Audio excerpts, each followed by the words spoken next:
안녕하세요. 시그마 천공입니다. 저는 여러분이 진보 좌파이든 보수 우익이든 보수 우익이 아니고 보수 자유 우파죠. 저는 다 존중합니다. 저는 이 다양한 의견이 있는 그러한 다양성을 추구합니다. 그게 자유민주주의 국가의 어떤 상징이죠. 다양한 의견, 다양한 인종, 다양한 문화가 존재할수록 국가는 발전합니다, 사실. 하지만 다양한 인종은 조금 그렇죠. 그것은 많은 사회 문제와 범죄를 일으킬 수 있는 어떤 시발점이 되기도 합니다. 한국이 인구 절벽인 상태에 가기 때문에 새로운 이민을 받아들이자라는 그런 자연 발생적인 정책을 생각할 수 있겠지만 상당히 문제가 있을 거라고 봅니다. 자, 오늘 정치 이야기를 할 것입니다. 하지만 시그마 남성 사상과 매우 밀접하게 연관이 되어 있습니다. 제가 옛날에 시그마 남성은 절대 선동되지 않는다라는 영상을 보여준 적이 있습니다. 자, 왜 선동이라는 것이 얼마나 무서운 것이냐. 예를 들면 가까운 나라 중국 사람들은 거의 다 선동당해 있죠.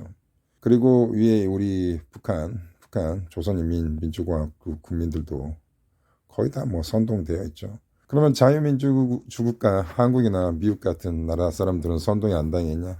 물론 선동당해 있습니다.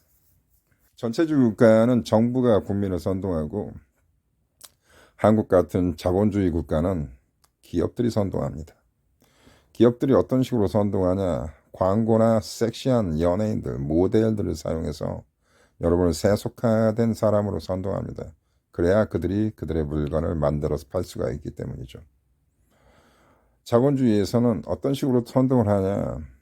여러분의 이 문화를 그들이 창출해냅니다. 새로운 신드롬, 새로운 센세이셔널한 어떤 새로운 컬처를 만들어내죠. 대중문화죠. 대개는 음악이나 영화를 창출하고 그들과 광고 회사와 밀접한 연관성이 있습니다. 그래서 그들이 제시하는 연예인이나 새로운 상품, 연예인 일종의 상품입니다. 그리고 그들이 만들어낸 어떤 작품들을 통해서 새로운 문화를 선도하고 그 짧은 템포러리한 그런 신문화에서 연관된 상품을 팔아제끼는 거죠. 이런 것도 다 선동입니다. 그래서 여러분이 시그마 남성이면 자본주의에 살든 보수 전체주의에 살든 여러분만이 가지고 있는 독특한 세계관으로서 세상을 올바르게 볼 수 있습니다. 제가 굉장히 좋아하는 작가죠. 영국의 조지 오웰이라는 작가. 이 사람이 작품 1984년 기가 막히게 재밌습니다.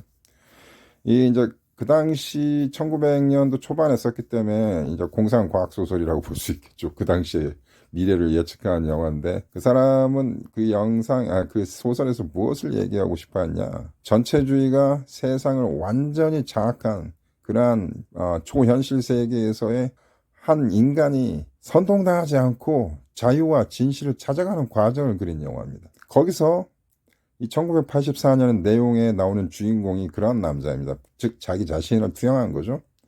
이런 전체주의에 완전히 빠져있고 국민들이 완전히 선동당한 상황에서 자유와 진실을 찾아나가면서 이 체제에 반항하고 또 체제의 어떤 감시하에서 탈출하고 도주하면서 자기의 귀구한 인생을 바꾸려는 그 어떤 그 나약한 어떤 몸부림이라고 할까요?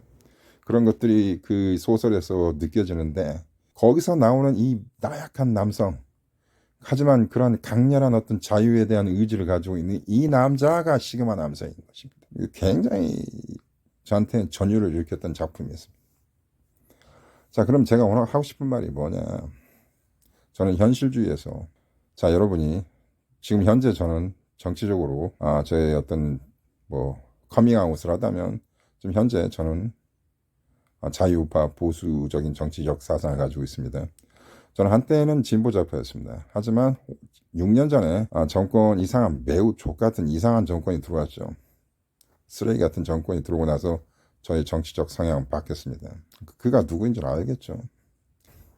그 전 정권이죠. 전 정권 대통령이 그 아주 무능한 대통령이 노재팬이라는 그러한 사회적 선동을 하였습니다. 그래서 사지도 말고 가지도 말자. 자, 일본 현실적으로 봅시다. 현실적으로 봤을 때 일본은 우리 한국한테 굉장히 중요한 우방 국가입니다.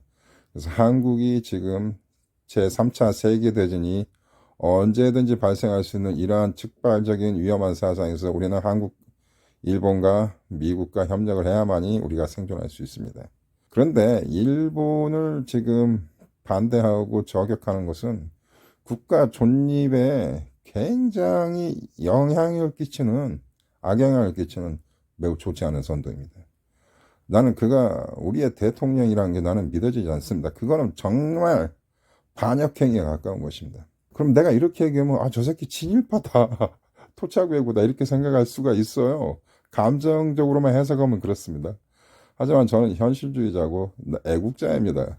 이 상황에서 볼 때는 애국자는 어제의 적과 손을 잡을 수 있는 것입니다. 이 진정한 나라를 사랑하는 사람의 어떤 의지 아니겠습니까? 그리고 까놓고 얘기를 해봅시다. 일본이 과거사에 대해서 아직 해명이 없다고 하지만 사실 수없이 많은 해명을 했습니다. 그들은 사과도 하였고 보상금도 주었습니다. 기자들이 숨기는 거죠. 그들이 상업적인 목적을 가지고 있기 때문에 여기에 대해서 발표를 안 한 것이고 보도를 안 한 것입니다. 제가 무조건 일본 편 드는 건 절대 아닙니다. 자, 그러면 이 노재팬에 대해서 다시 한번 이야기를 해봅시다. 그들이 가지도 말고 쓰지도 말자고 했는데 그게 불과 3년 전에 발생했던 사건이고 굉장한 신드롬을 일으키면서 사회적으로 선동이 되었습니다. 그래서 정말로 일본 맥주가 안 팔리고 일본 의류 상품이 팔리지 않고 그런 일이 잠시 발생했죠. 자, 시간이 지난 3년 후에 지금은 어떻습니까? 일본 맥주 잘 팔리죠? 매우 잘 팔립니다.